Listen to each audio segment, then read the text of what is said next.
Here's how to convert JPEG to WEBP.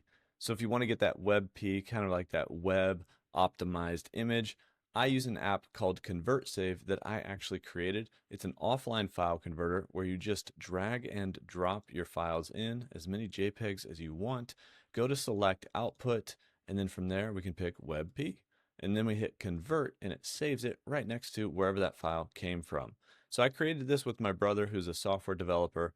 Pretty much I just wanted to create something where it was image, video, and audio files that you could convert directly on your desktop without uploading to any weird sketchy websites. He made it, and then we've worked on it since and released it as a product. So this is Convert. You can check it out at the link in the description down below.